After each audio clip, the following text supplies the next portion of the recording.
Hi, I'm Karen Tripp, and today I'm going to show you how to make the cherry blossom cupcakes. It's February and the cherry blossoms are out in force and they're absolutely gorgeous. And so are these cupcakes I'm going to show you how to make. And they're really not that hard. I start off by baking red velvet cupcakes and letting them cool. And let's get started with the rest. Follow along.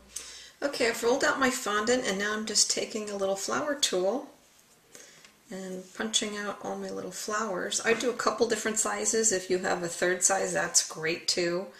The more of the variation, I think the prettier it is. So I'm just working with two different sizes today, but these are my smaller ones. Make a bunch of flowers and then set those aside, and once we get them all punched out, then we're going to go ahead and take the lid to, this happens to be a lid to soy sauce that I have washed, and then I just poke the top, and I'll show you a close-up, but it gives it a nice nice little center to start with. Alright, and so after you've punched your little centers with your little top tool, then you come back. I like to use the back end of a knife, and then but it's not real sharp, so I'm not cutting my finger, and then I just like to edge it on each petal, and I'll show you a close-up in a second. This doesn't have to be perfect, but just have fun with it. Let's get a close-up of what that looks like. They don't have to be exact. I do them a little different, just depends on how I feel about that flower. Have your frosting made. Just put a big dollop on there. Normally I would use an offset knife to spread this out, but I'm using the flat end of a butter knife today just to show you that you don't have to have every single tool. There's always a good way to improvise. I'm smoothing that, trying to get that a little bit even. One more pass,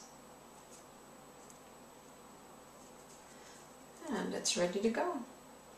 Make sure you have all the cupcakes frosted and smooth like this before you begin putting chocolate on top of any. Alright, now we're ready to work with the chocolate. I use parchment paper to make a little cone. Need a little tape. And I'm just going to roll it up. Any way you do it's fine. I just make sure that you do a nice fine point, because you can always cut it back to be bigger. So go as tight as possible. And then with regards to the chocolate, melting chocolate, always melt it slowly. That's the best advice I can give you.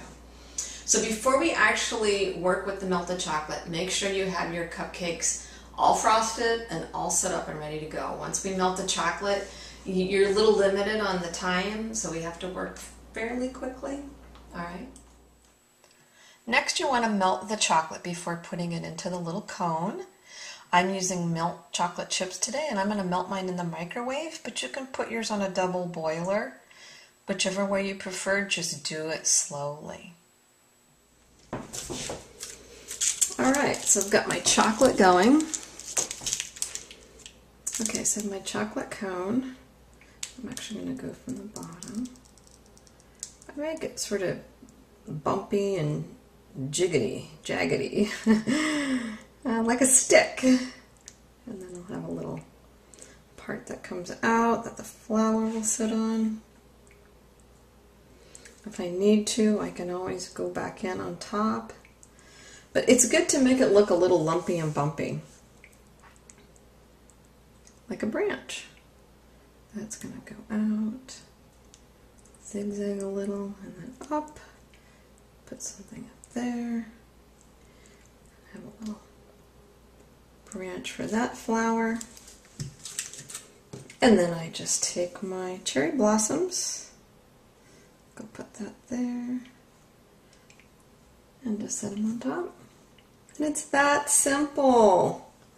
How cute is that? And they're all a little different, which is something I always love. Ta-da! These are gorgeous.